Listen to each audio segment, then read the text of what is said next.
Hey everybody, welcome to the Nerd Variety Podcast. I am Josh. I'm joined by Hunter and Hannah. What's up? Hello. All right. And today we're going to be kind of reviewing some of the awesome stuff that was announced at San Diego Comic-Con this past week, Oh as my well as some characters that we want to see that haven't necessarily been announced or aren't currently in development.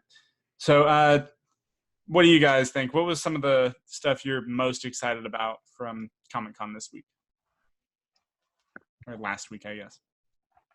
There was a lot of stuff. I found a Star Trek thing in my looking up what they talked about. What was the Star Trek thing? That they're essentially making a new series. It's a kind of short little episode series about Jean-Luc Picard. Kind of that takes place after the Next Generation, and it's got some. I think it said it had some. Some of the classic characters coming back. So, the guy who played Data, he'll be back. I know his name, I just can't pronounce it. They kept this pretty under wraps too. I never heard anything about it before I saw the trailer. Yeah, I remember they had made a trailer for it. I thought that was just a movie, actually. I didn't really look too into it, but you said it's going to be a series? Yeah, it says it's probably going to be like a 10-episode series, and it's actually going to be coming out kind of later this year. Huh. Interesting. Possibly 2020. Oh, does it say that? Is it? I just think it's really interesting, like, that they're having Patrick Stewart do it. It seems like they are, because he's getting really old. Yeah, but he's one of those that I feel like has been old at least since Star Trek: The Next Generation first came out, which has been a while. I mean, he definitely seems to be one of those people who never really ages, but kind of for the opposite reason than a lot. So, Tom Cruise is the typical, he just never looks old. Yeah. Patrick Stewart has just kind of always looked old. Yeah, I kind of feel the same way about Ian McKellen. I guess it hit him. Yeah. We've all seen Logan, very old in that, but that was meant to be, in the future. But I wonder how much of that was him actually looking old. Yeah, but apparently he just turned 79. Wow. Damn. Yeah. So he's old. Yeah. Especially to still be acting at that age. Right. Yeah. Right. That's pretty impressive. So it'll be interesting to see what they do with the series, because they're not going to have him, doing all the same stuff he was doing back in Next Generation, just because he's probably physically unable to. Yeah. Although, I mean, he was still a fantastic Xavier in Logan. True, but it was a very different sort of role than he played in the original movies way back in the day. Right.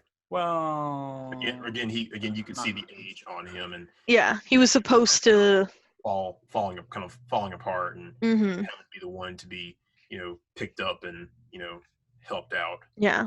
Yeah. But I think it maybe helps that he was always in a wheelchair. Yeah. He can't walk, so. Yeah. So I don't. Did they just give more information on that? Because that was announced beforehand. That was announced. Yeah, I think it just gave some more information. Yeah. Okay. And the trailer. Yeah. I thought was it another trailer? Because I think there was already a trailer for it, or I could just be. Yeah, I think there was a different trailer. Okay, cool. Maybe you're thinking of the another Star Trek Discovery trailer. Yeah, I haven't seen that. I mean, I saw that trailer a long time ago. Well, I say a long time ago, like 2 years ago, whenever it came out with that. But yeah, Josh, what about you? What have been some really exciting announcements for you? Some for me were Young Justice season 4. I've been watching the current run of Young Justice Outsiders. Wait, what? I didn't see that. Yeah, well, it's more of a post on Instagram because they're still not finished with this current series. I know. So they just kind of announced it. With the guy who voices Kari Phaeton, who voices a lot of but not one important one. He announced the Young Justice season 4 logo on his Instagram, and so I was like, oh, this is awesome. That's so cool. I didn't know that. How it was going to end yet, because still have a few episodes left. Yeah. and where they could go after this, because they plug in so much in the show. Yeah, I'm doing that whole thing right now where because it's only available on the DC universe. So I'm just waiting for all of the episodes of the new season to be aired so I can pay for 1 month and just binge watch all of them. Right. Because yeah. Otherwise I'd be watching them right alongside you because I know they're coming out right now. Yeah. This is gonna be a tough year for subscription streaming services. When does the Disney Plus thing start? I think that's sometime near the end of this year, or it may be next year. It's in the next year or so. They want to put Captain Marvel on there as the first of the Marvel movies, because this one's not going to be on Netflix. Yeah. And after that, it's going to be the rest of them that are going to air on Disney Plus. Not so sure about the Sony Spider-Man, how that's going to work out, but definitely all the pure Disney ones will be on there. Shit. Yeah. What's happening? Sorry. And along with Young Justice being on DC Universe, you've also got Doom Patrol, which I haven't seen, but apparently there's going to be another season of that coming out. It is a hilarious, very dark, very whoa. Well, I watched Titans because I grew up on Teen Titans, the animated show, and loved it, and I had to watch Titans when it came out. And it's the same characters, the same universe essentially, so I'd imagine it's the same sort of really dark vibe. So it seems really cool. I'm waiting for a month where I can pay for one subscription and binge watch just everything I can find on there. You're gonna have a busy month because you'll also have they're also releasing a Harley Quinn animated series, adult oriented Harley Quinn show. I don't know if I'm gonna watch that. Well, I am. Are you? Definitely am. Yeah, love Harley Quinn. It'll be a fun take on Harley. You'll get to see her as she is in the comics, because they start to become a little more risque and just do whatever they want. Let her do whatever she wants. Yeah, and kind of become the pool of DC Universe. I just actually found out. Apparently, I guess this shouldn't be surprising, and maybe I already knew it before, but forgot. Apparently, she is. I don't know. I guess she's supposed to be bisexual or something. I just read that because apparently she's in a relationship with Poison Ivy, which is not surprising. But it's surprising because she would have broken up with the Joker. That's the surprising part. But yeah, well, what I've seen from just on the internet about that show is that kind of the focus of the show is after she breaks up with the Joker, kind of what shenanigans she gets up to. Yeah, and that sounds exciting to me. Yeah. She's been working her way up since, I want to say, the beginning of the New 52, to where she just says, no more Mr. J. I'm going to do my own thing now, and be my own crazy clown lady. Mm-hmm. And she's great at it. She's great at it. Yes, she is. I don't know. Well, I'll wait until you guys give me some recommendations and then decide if I want to watch it. But doesn't seem like my kind of thing. Yeah, I still haven't. I still don't have a subscription or anything to DC Universe, but I keep thinking that I need to. But I also I don't know. I just don't really find time to watch a lot of stuff. Gotcha. It's definitely worth a month or two of watching the shows that they have and seeing which ones you like. I definitely recommend Titans, just to see how they do it, and they're coming out with season 2 this year as well. Are they? Oh, I'm so excited. It's interesting seeing all the Titans characters in live action. Mm-hmm.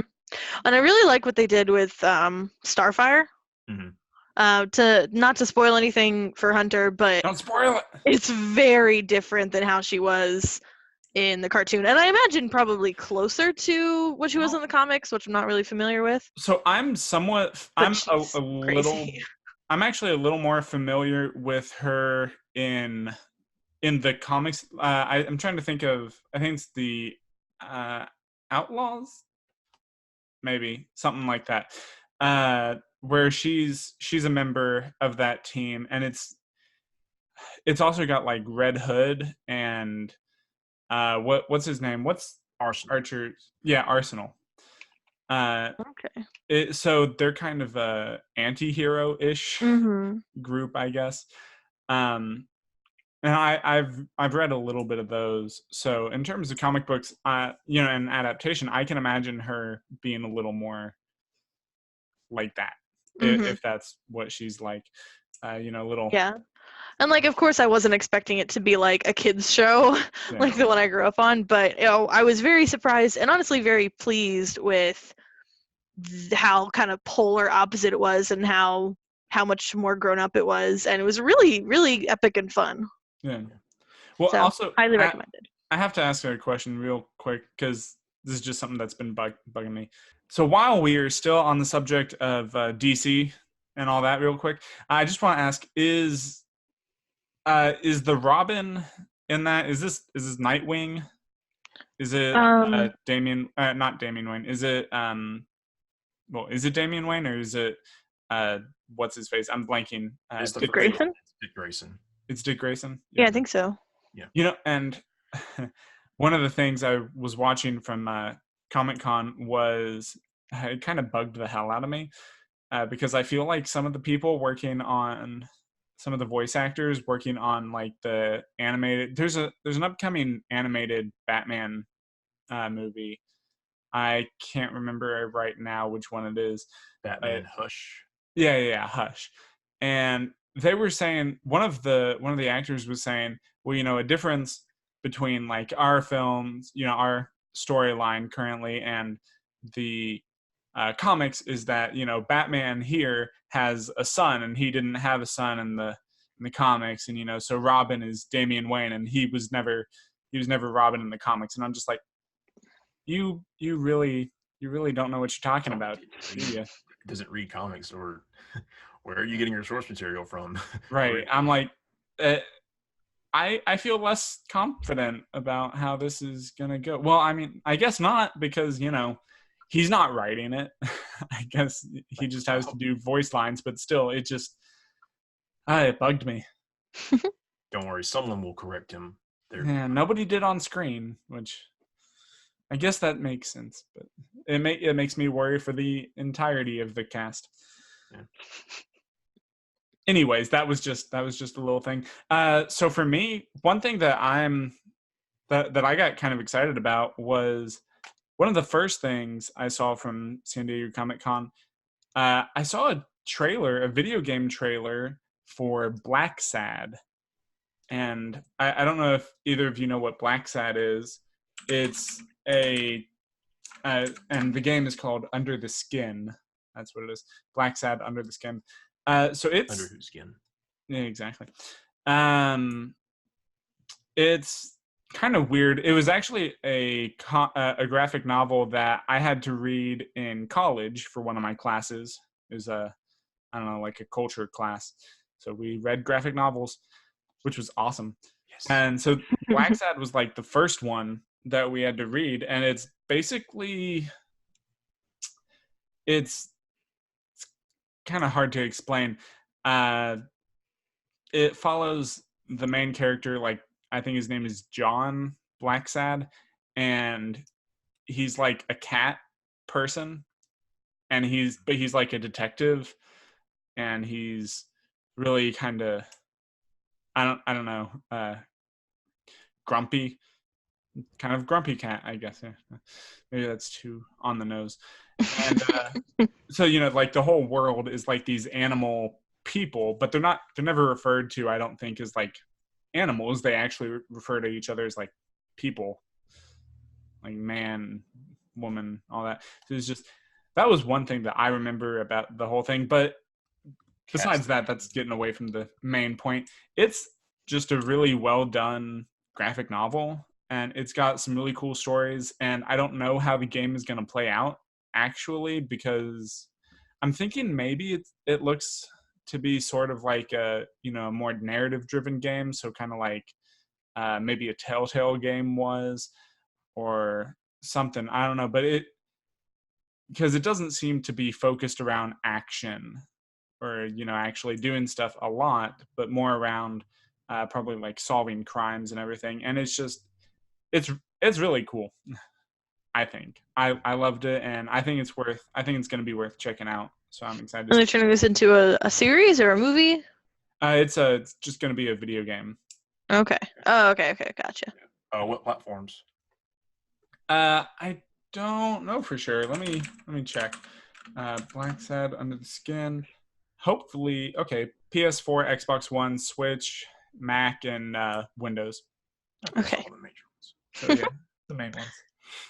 So That's good. yeah, looks good. Oh wait, was it already released? No, that can't be right. Okay. Anyways, maybe it wasn't just announced, because now that I'm looking it up, I'm seeing some weird stuff. I don't know. Maybe it had been announced before, but it looks like something for November. Looks like release date for November. Mm-hmm. So yeah, I if it wasn't just first announced at Comic-Con, this is the first I heard of it. Yeah, I kind of doubt it, because I'm seeing. I mean, first of all, it's going out in November, so that's pretty soon. But I'm seeing pretty complete art and gameplay like stuff on Steam. Oh damn. Yeah. Okay. A lot of companies like to do that for games. The games or even Netflix for things that are coming out soon. They'll put a little low detail or some kind of promo thing for it, just so people know, hey, it's going to be on here. When it's ready, you'll see it. Also, I mean, some companies I feel like to wait until they're pretty far along in development before they actually announce something. That way, there's which I think is a good marketing move. That way, you're not building hype and giving a lot of time for it to die down and for people to kind of become worried about it. You're kind of announcing, getting people hyped, and then releasing while people are still hyped. And I could see it both ways. I feel like for something a little bit more obscure, that's probably a better way of doing it, but clearly that's not what Marvel's been doing, and announcing things years in advance is working really well for them. Yeah. True. But hyped just to keep them guessing and give them a little taste of the plan, even though they don't know everything they can't tell what's actually going to happen. Yeah. Mm-hmm. Well, and if we're switching now to Marvel, there's a lot to talk about with Marvel stuff. Boy, we got our actual 2-year. I guess you don't really count this year, but we got our 2020 and 2021 roadmap for the MCU. Is that the actual time frame? Yeah. For now, for Phase 4. Yeah, the last thing I have the timeline pulled up here, and the last thing I'm seeing is November of 2021. Okay, yeah. So I was thinking it was going into 2022, but I have to remember that half of it was on Disney Plus, and the other half was going to be film. Well, which is a really new and different way of releasing your movies and TV, your content, which is gonna it shows how far they've come from back in 2014 when they did the Phase 3 announcement, and they announced a crap ton of movies. Mm-hmm. For the next 5 years. Yeah. Well, so this one, now they got a lot of stuff. Okay, so yeah, Phase 4, we got some really exciting stuff. Next year, the first one obviously is Black Widow, which, to be honest, I wasn't super excited about it when it was first announced. We've known about it for a while. I've never been super excited about it, but I was doing some research this weekend, and I am more excited about it now. Because they've kind of showed, they've said who the villain is, I think. And actually, I don't even remember if he's the villain, but at least a character that will show up. He's definitely an enemy, because there was concept art of her fighting him. You know who I'm talking about? Taskmaster. Yes. And I love Taskmaster. Taskmaster. And I honestly, I don't know a lot about him. I know a very little bit, but I like him a lot, and I think he's an awesome character, just from what I've seen. And I'm super excited to see him in the Black Widow movie. Yeah. He'll be a challenge for her to outthink him, a guy who already outthinks everyone. Yeah. Or who knows who Taskmaster is in this movie, or how they're gonna twist it some way or another. But he's also always a great villain, typically an X-Men villain, or adversary, anti-hero, what have you. But he'll be a good add into the movie. Yeah. And it's about time for Black Widow, after being dead pillars of the Avengers. Yeah. So yeah, I'm excited for that a lot more now, and I'll tell you what, I'll be way more excited after we see a trailer eventually. Although I don't think we'll see that till at the very earliest, like December this year, maybe November, but we'll probably start seeing it next year. Mm-hmm. I'm excited for the new, and it's going to be a year and a half out or whatever, but I'm excited for the new Doctor Strange. Oh yeah, super hyped. They said that it's going to be like legit kind of scary.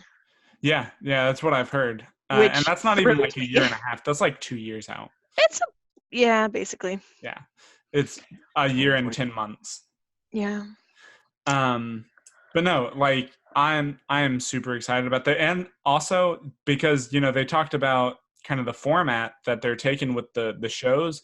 They're saying those aren't going to be like really full series that like continue. They're going to be like mini series. So they're going to be set up to be like one season or something, and then kind of tell their story over a few episodes, and then that's it with that. And a lot of them will kind of lead into other things. So like WandaVision, that's going to lead apparently directly into Doctor Strange in the multiverse. Yeah. Well, and it says that she's going to be in Doctor Strange, but and essentially what it comes down to is the TV shows are a much more significant part of the canon than they could be. It's supposed to be film quality as well. Mm-hmm. So a lot more significant than the Netflix Marvel shows. Yes. Mm-hmm. Yeah. Which the Hulu ones. Which, while they were great, they have no meaning to anything. And I feel like it's a really good idea, because I think probably the only complaint I had about Endgame was that it was just a lot packed into what was an abnormally long amount of time, but still just not enough time. Yeah. Yeah. Right. And so turning something into a TV show format is going to be able to have them really be able to flush things out and take their time, rather than trying to put, these epic stories into 3 hours. They can make it 6 or 7 or whatever. Yeah. And then just tell your movie, do your micro movie on this platform, and it's out there, and you told your story. Yeah. Mm-hmm. And, I think it's like the natural progression for Marvel to take in this, because, like they've sort of been doing that, over many years now. They've created this universe where you can tell kind of pretty much one general story that is made up of many different characters and different parts. And then kind of, bring them together through this line, through the Avengers and, all their separate stories and everything. But now I think it makes a lot of sense for them to have like these short mini series that can really flesh out characters and like a very specific characters or a few characters, like storylines, and do them really well. Tell them in movie quality, hopefully like movie quality production and everything, and writing, but really give it that time, like you're saying. Yeah. And that's, I feel like, the way things are going anyway, and I've had conversations with people about this extensively, how we're kind of looking for these more complex, long form type stories, things like Game of Thrones, that's really involved and has lots of characters and lots of moving pieces, they're becoming increasingly popular. And so I think moving to a TV format is really the best way to sort of approach that demand. Yeah. They have so many characters that have been minor characters in movies for since the start of the MCU, and now they're becoming the major characters. Yeah. But I can see them being a little worried about, can this person hold up a movie franchise, or this person manage a solo movie, or a team up movie? Let's see how it works. And Disney Plus seems like a good way to help their platform and give them the time they need to give the key characters their arc to kind of catch up to where they're almost as iconic as the older characters. Yeah. And I went and looked up Disney Plus because I'm like, what else even is going to be on it? Everything. Do we care about anything else? And no, there's a good bit of stuff on here, but yeah, there's going to be quite a bit. It's going to be interesting. I think I may be wrong about this, but I want to say the Boba Fett thing is going to be on there too. I think I see something about that. Yeah. The Mandalorian is supposed to be on there. I don't know about the Boba Fett movie. No, I wasn't saying the movie. I was talking about the Mandalorian. Right. Yeah. No, they scrapped the Boba Fett movie a while ago. They did? Yeah, right? Because they weren't, they were going to do the Han Solo thing, and then they were going to do the Boba Fett movie. I think they just scrapped that. I haven't heard anything about Boba Fett. I knew Han didn't do as well as they planned, but yeah, I think it was because of that they scrapped it. Which, I mean, seeing how terrible Rogue One was, of course they scrapped it because, What are you talking about? Rogue One was terrible. That sounds like an opinion, not a fact. It is actually a fact. I've done extensive research on this. I don't think you're being 100% truthful. No. I think you liked Rogue One. 100% of people surveyed said that Rogue One was a terrible movie. That's not true. Wait. I was surveyed. Let's do this. I was surveyed, and I said it was terrible. So it's 100%. Oh, you were 100% of Hunter. 100% of people named Hunter Rafferty did not like it. That was the actual research done. Here we go. We're actually going to look it up on Rotten Tomatoes. 84%. 84%. Okay, it doesn't matter. Liked it. It doesn't matter who. On Rotten Tomatoes. Doesn't matter who. Anyways, we're talking about Phase 4. Okay, we're not talking about Star Wars now. And what is or is not the worst. We will be revisiting this topic. Okay. But no, actually, one thing I thought I kind of wanted to get into a little bit was, you talked about characters that were introduced kind of earlier on in the MCU, but haven't really had a lot of time to shine. Although that's sort of debatable. I am a little surprised about Thor 4, Love and Thunder. Yeah. I'm surprised more than anything that Natalie Portman wanted to come back. Yeah. Because I thought she was just done with it. Yeah. I thought she just didn't want to do it anymore. And I was like, okay. I mean, I know in the comics, her character, I'm blanking on her name now, Jane Foster, there we go. She took over Thor's mantle, at least for a while. I don't know if she's still doing that, but I know she took over as Thor, and that's a thing. And I was kind of thinking that at a time, I was pretty sure they were going to go down that path. But then I had heard all the stuff, from about her not wanting to show up anymore and just not wanting to be a part of it. And then, they had I've been seeing the picture with her holding the hammer at Comic-Con, and it's apparently been confirmed. And it's been confirmed that what's her face? Valkyrie is a lesbian. I think bisexual. I think they straight up said lesbian, as I recall. That's what I heard, at least, and my information could be wrong. Before Ragnarok came out, they were saying it was not too long before the movie came out, after they had done some advertising and stuff and let people know it was coming, that she was like, oh yeah, Valkyrie is bi. This Valkyrie is bi, like she is in the comics, or this Valkyrie is bi. And I think and of course you see that in Ragnarok, that has an attraction for Thor, but I think they're going to play on that, with her being in, in this movie now, they have some freedom to do some more freedom to expand on that some more. Okay. And if you recall, Grandmaster was, given Thor and Loki the eye. So I think there'll be a lot more, just, letting it be as far as sexuality goes with these new movies. Well, especially the ones in space. Yeah.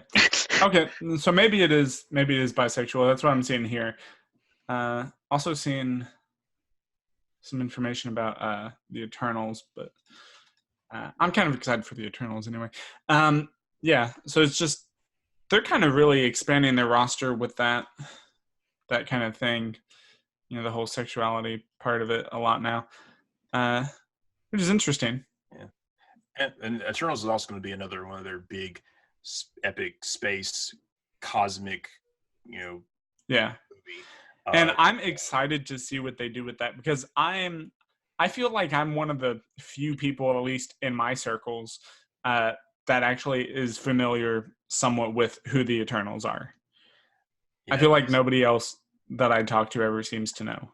Right. This is going to be kind of like Guardians of the Galaxy territory, where everybody was like, who the crap are these people here? And what are they doing in, my Marvel movies? Yeah. But it's going to be weird, though. Yeah. Apparently they're bringing in Angelina Jolie, so that'll be interesting. And Salma Hayek. I always have a hard time with her name. Salma Hayek, which that'll be interesting. Yeah. I don't know how they're going to do that for sure, but it'll be interesting. I'm really excited about Loki. Yeah. I'm definitely excited about that. I'm assuming we're going to be picking up after he escaped in the Tesseract in Endgame. Yeah. And there's a lot of conversations about how the Loki of back then, right, of the time where he picked up the Tesseract in Endgame. Is it Endgame? Yeah. He's a very different person than sort of the modern, like the newest version of Loki. So it'll be interesting to see sort of what kind of hijinks he gets up to. Yeah. Because that's it's interesting. And then of course there's the What If animated series that's going to be coming out in 2021. That's animated? Yeah. Mm-hmm. Yeah, and I am super excited about that. I'm also, when I first heard that it's going to be animated, my first thought, and I'm assuming this will not be the case, honestly, the first image in my head was imagining that it would be like Into the Spider-Verse kind of style, which I highly doubt it will be, but sounds more like alternate timelines, Yeah. What if? And I love the What If stories in the comics. There's a bunch of them, and I'm always a fan because they're ridiculous and they can do like whatever. Mm-hmm. It'll be interesting to see. I mean, I guess like my brain immediately goes to Marvel's doing something animated that's crazy, and it's like, well, hold up, they're owned by Disney, so like clearly animation's up their alley. But I do think it'll be really interesting to see what they do with it. Yeah, I think too, and I definitely agree with that, because even though it's Disney and they're great, and Marvel has had some, they've definitely had a lot of animated stuff, I always think DC does animated better. Yes. Like DC has the animated market, which up till now it's great, but it's great for me because I enjoy it and I love the freedom that it allows them. But also I feel like there are just so many great stories in the DC animated stuff, just the DC comics, and the audience for animated is a lot more narrow, I think, than it is for live action film. Sure. I would honestly argue though that not only does DC are they kind of ruling the animated superhero game right now, they just kind of like TV shows in general have been their ballpark for the last couple of years. Yeah. Marvel's done a little bit there, but hasn't really experimented much. And I think we can all kind of agree, DC does great in their TV shows, and then somewhat lacking when it comes to their movies, and so it'll be interesting to see if Marvel can, build the same sort of things and tell the same sort of stories in TV shows that they're currently doing in movies, to see if they can translate from one to the other better. Yeah, and that is one of the things I'm looking really forward to, or I'm not necessarily looking forward to. I'm just really interested to see what it's going to be like, Yeah. And but it's also, I still feel like seeing this plan here, I still feel like it's going to be hard to compare because, their shows that they're looking at, their series are going to be, as we said, more isolated, like a one-off series. And whereas obviously, like they just showed trailers and stuff for like season 6 of The Flash, season 8 of Arrow, season whatever the hell of Legends of Tomorrow. I don't know. Legends of Tomorrow's got to be like no more than 2 or 3, right? They're on 5. Yeah, like 5. Yeah. What? Yeah, season 1 was 2016, and then that same year they had season 2 come out. At the end, they started at a typical fall season, and they've been doing that ever since. I think this year they're starting back on the winter. Interesting. Starting in the winter, their series. So they've covered they've covered a lot of they've plugged a lot of seasons in the last 4 years. So the only one that I've gotten into is Supergirl. I love Supergirl too. Honestly, I'm gonna put that as past tense because I haven't really been keeping up with any of them because I don't know. Well, you all know what's coming, right?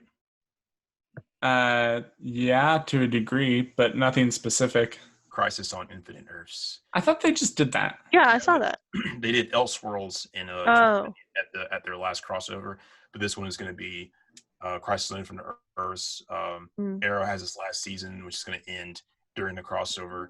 They're going to introduce Batwoman, the Batwoman series, and I'm interested to see Batwoman. It's just going to be crazy to see how they're going to, adapt this storyline and I guess break off into a new era of the shows, or see which direction the shows go after this. Yeah. Well, honestly, I have mixed feelings about having to go watch 4 or 3 other TV shows in order to watch a full crossover. Right. The way they've done it is weird, but yeah. I mean, it's one of those things. Sorry. It's one of those things that makes a lot of sense if you're keeping up with each of them regularly, because they're like there's like one each night or something. So if you're watching that on the days each day it comes out, or even like the day after each one comes out, then you're pretty much set. Yeah, but if you're just trying to binge watch Supergirl on Netflix, like some of us. Yeah. But they also do recaps, and a lot of they have 22 episode seasons, 22, 23 episode seasons. A lot of those are filler episodes, and in the recaps they do give you the relevant information. Yeah. But it's made to where you can follow from the show that you like, and you can just jump into the episode that the crossover arc goes to next. Yeah, but now my Netflix is like, you liked this one episode of Arrow, go watch the rest of it. And I'm like, I don't want to. It's such a hassle. Ugh. And you don't have to. And but you got to get the rest of the story to. Yeah. And maybe they use that as a way to say, hey, maybe you will like this show after watching this one episode and seeing these characters, and you'll want to start at the beginning. Yeah. Well, and honestly, it's just, again, as you said, Hannah, it's a lot of work to try to keep up with all of them. Yeah. And I'm kind of like, I'm in the same boat, but also I feel like maybe now it's because it felt a lot more like a lot of work when I was in, when we were in college, and it felt like everybody was talking about it, was, keeping up with it. And I'm trying to just, I don't know, I'm trying to race to keep up with every show so that nothing gets spoiled for me. Yeah. And people aren't talking about it when I'm not ready. Yeah. So, I think maybe now or sometime soon would be a good time for me to start picking them back up again and kind of taking them at my own pace. Yeah. Not ever leaving my house one of the perks is not having to worry about spoilers. Yeah. Except on the internet, but like I know how to navigate around them for the most part. That's pretty much me exactly right now too. When it was just Arrow and Flash, it was a lot. I guess it was a lot simpler. It was a simpler time. Yeah. You still had to watch out for spoilers, but it wasn't as much that you had to keep up with. Now it's a little better, as in you don't have as many spoilers, from people. It's not as I guess not as relevant. Or people don't talk about the shows as much, or because there's so many of them and everybody's just trying to follow along. Yeah. And what is there just is 4 of them right now? So, yeah. Well, not include. Well, actually, there is also like Black Lightning, right? Yeah, but it's not connected to the Arrowverse as we know. I was thinking it was. Is Titans? No. Okay. No. Let's say there's 4. That's still like each season. That's what you said, like 22 episodes. 22 episodes. Well, yeah, so that's like 88 episodes. Yeah, Legends is usually shorter, but yeah, it's a lot of episodes. Yeah, I feel like it would work really well for someone who had cable and, every, Monday, Tuesday, Thursday, Friday, or whatever, ate dinner in front of the TV. Yeah. But for anymore. Yeah. Do any of us have cable? I do not. I don't. I can't get this. I can't get the show. I used to be able to when I, back in Atlanta, but then we stopped using cable when we changed apartments, and we just kept on using the app and other means of watching TV. Yeah.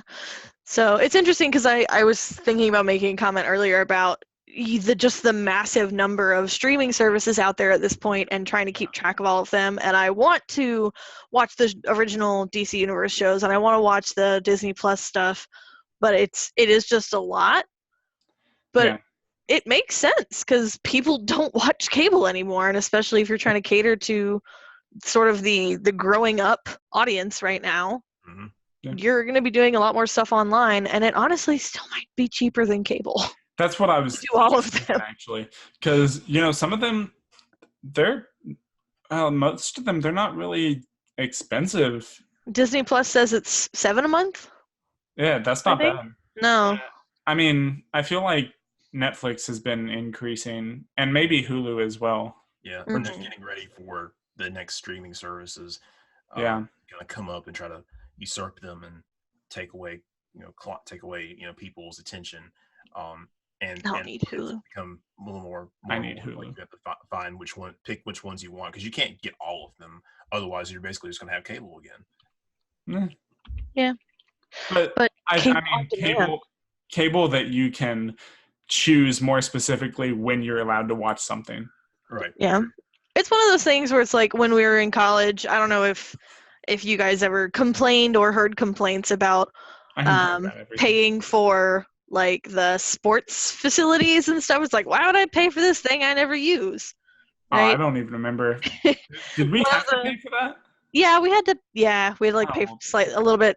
Part of our fees were for the football team or something. Oh, that's stupid. Right. Exactly, right? So I feel like with cable, you kind of end up with the same thing versus all these subscriptions. You are just getting specifically what you want. Yeah. So all right. So we've talked about what we are getting, what has been announced. Just a little bit. Obviously, there's a lot that was announced, and there's a lot more to talk about still. But what are some characters that you guys haven't seen yet, or haven't seen in the current timeline for like Marvel or DC, and maybe in games, or some characters that you haven't seen in games lately or at all that haven't had justice done to them that you would like to see?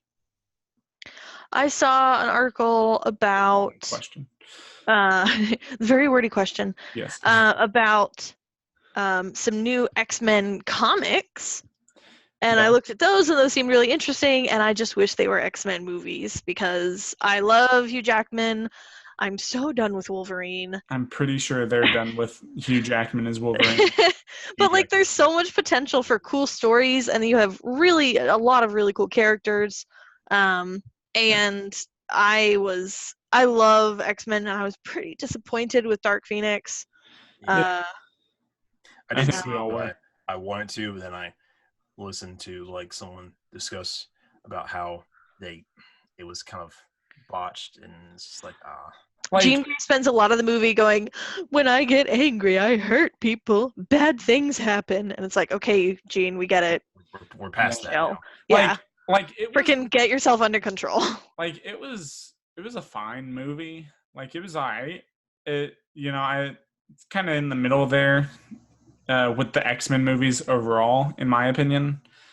I mean, it's not, not I feel like fantastic, but I feel like the thing is the X-Men movies have always been a little bit more serious than the MCU. You have a lot less of those comedic moments, and in general everything's just a little bit more intense, like emotionally.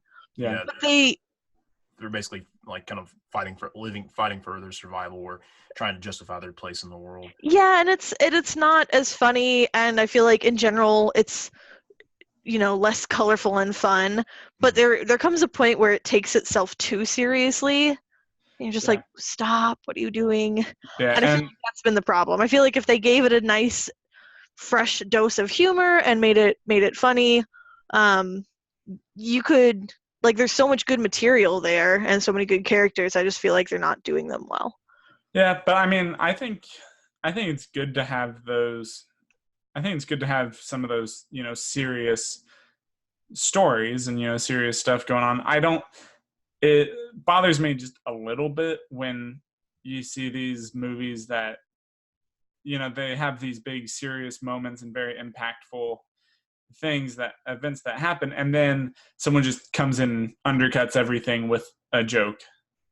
No, sure, but I feel like the flip side of it is when things that aren't that serious become serious. And it's like, or they overdo it. Yeah. I can see that. Yeah, I know. I get it. I do get it for sure. They've had their comedic moments though. They really tried it with. They've been trying it mostly with Quicksilver. Yeah, and thank God for Quicksilver. Yes, and actually that made me think, because I was thinking this earlier. Actually, so we heard. I don't know if you guys heard this, but I guess they've announced nothing too specific, but that they will be rebooting Fantastic Four before they reboot X-Men into the MCU. It's about time. Yeah, I mean, that's fair. I think they have more to recover from, I would argue. Yeah, and I've been wondering if, because Scarlet Witch has some crazy ass powers, and like in one of my favorite story arcs in the X-Men comics was House of M.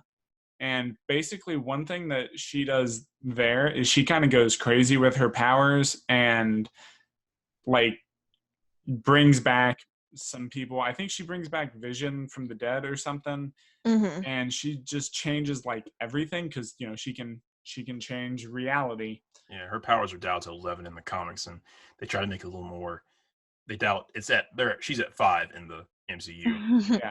And so I was wondering today when I was thinking about it, I'm like, what are the chances that if they eventually get to that point and when they really bring X-Men in, what if they do something like that and that's how they bring Quicksilver back into the MCU? Because he died in Age of Ultron, and so I could imagine a scenario where she gets, she kind of loses it and then starts, feeling real bad about, and kind of, I don't know, like real sad and terrible and everything about, him being dead, and kind of uses her powers to sort of bring him back to life. Well, we have WandaVision coming out this year, and we also have, she's also going to be in that same year. We're going to have Doctor Strange. That's 2 years.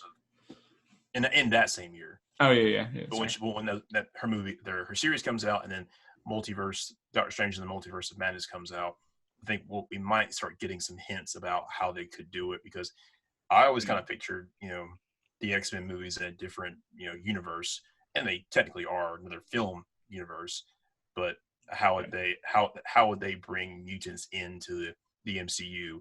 It doesn't seem to be a way to do that. Yeah, it'll be interesting. It'll be interesting to see how they do it all. Mm-hmm. But anyways, so obviously we want to see those two franchises kind of brought back.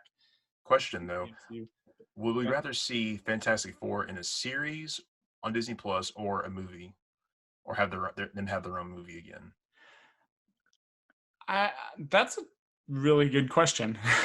I It's tough to answer for me, honestly, right now. Because feel like they need a movie. Yeah, I think they need a movie, but I don't know that they need to be introduced in their own rebooted movie again. I think it would be good if they were introduced in, if we kind of at least got hinted at them in another movie. Right. Which supposedly they were technically hinted at in Far From Home. How? You saw it, right? I've seen it, yes. Yeah. The building that one of the buildings that Spider-Man swung through at the end, like in the mid-credit scene or whatever, or maybe it was just the end of the movie. Yeah, it was the end when it was back in his regular suit and was swinging through the city before he picked up MJ. Supposedly, one of the buildings he swung through was the old Avengers Tower that has been sold and everything, and some people have been speculating that it looked like it could be the Baxter Building now. It could have been bought by, I have heard that theory that it could turn into the. And so supposedly they have been teased very subtly, and I don't know, but I think that would be. I still think it would be good, if they really kind of expand on that and kind of introduce the characters, in someone else's movie or in another like Avengers or something movie. Yeah, they can find a way to introduce them in another series or film, and then I think they're prime candidates for a series on Disney Plus, and then maybe give them a movie later. I don't know. I think some combination of the two would be good. Either introduce them in a movie we were going to watch anyway, or give them their own, somehow making that work. But I think pairing that with a TV show might be a really good way to do it. Or give Doctor Doom a series, introduce them through that, and then give the Fantastic Four a movie. Boom, got it. Yeah. Anyways, one character that I would love to see kind of rebooted, like done really well in the modern, comic book film era, is I would love to see Spawn. Spawn? Yeah, Spawn. He kills like everything in the everything supernatural. Yeah, and he does like demons and stuff. He had his own movie a while ago, but it's pretty dated, and obviously doesn't really line up with anything now. Of course, we also got Blade, a new Blade movie announced. Yeah, that was heavy. Yeah, that was pretty unexpected. Sad because Wesley Snipes isn't going to be back in the role, which was slightly teased a little bit from hearing that he was talking with Marvel, but it makes a lot of sense to have Mahershala Ali as Blade because he looks the part. He probably has the charisma for the role. Then again, it's also annoying that he played Diamondback in Luke Cage, which is set in the MCU. But not really. But not really. Alternate timeline. I'll just I'm over it. Yeah. Well, I'm also looking forward to this character. We were talking about Cuphead earlier, and you want to see Cuphead adapted to the live screen? It is going to be. It's actually going to be turned to a Netflix series. Oh my gosh, that's ridiculous. Yes, I think it's gonna. It looks like it's going to be really a fun show for kids and adults. Yeah, and I really like. It's really funny.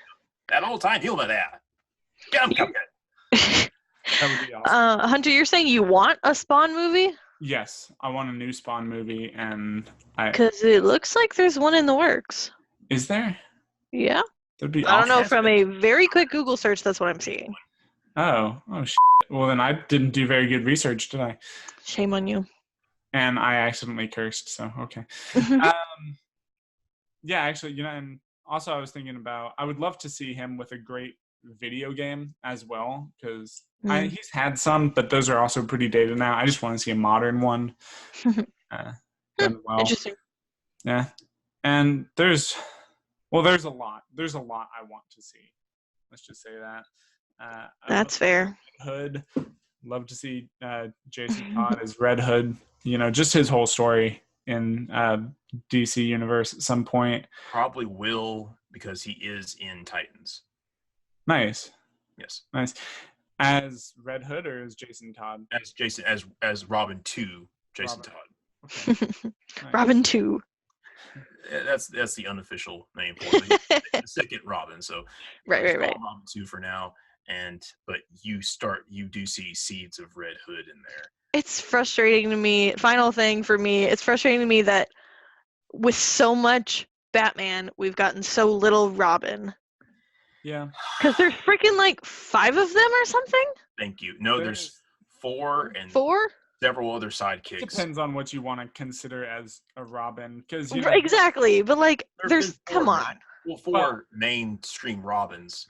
Well, when you say that, again, there's been Dick Grayson, yes. Jason Todd, right. Tim Drake, thank you, Damian Wayne. There's also been, I blank on the other one's name. There have been 2 female Robins technically. Regardless, we need to wrap up, but regardless, it's sad that we've got a gazillion steadily worsening Batman movies and no Robin. Yeah. Which so many of them you could choose from. We haven't gotten a good new Batman movie in a while. It's been a while. But this is a new decade, so I think they may learn from their mistakes and see that, yes, Batman and having Robin in the movies adds to the films and makes them gives everybody that story that they want to see. Yes, please. Yeah. And so thank you. That would be great. I would just love to see a whole Bat family kind of That'd be awesome. Batman's always my favorite, so I'm just gonna All right, we gotta wrap up. Well, stop it, Mom. Okay. Well, so there's a lot more I want to talk about, but we will. That's what we got for today. We didn't get to a lot of the video game stuff that I had kind of initially planned on, but that's all right. We can hit that next time, or we can just never touch on it again. I'm sure we'll get there. All right. So, we all good? Yep. Josh, you gonna close us out? Yep. That's all, folks. All right. Very nice. Okay.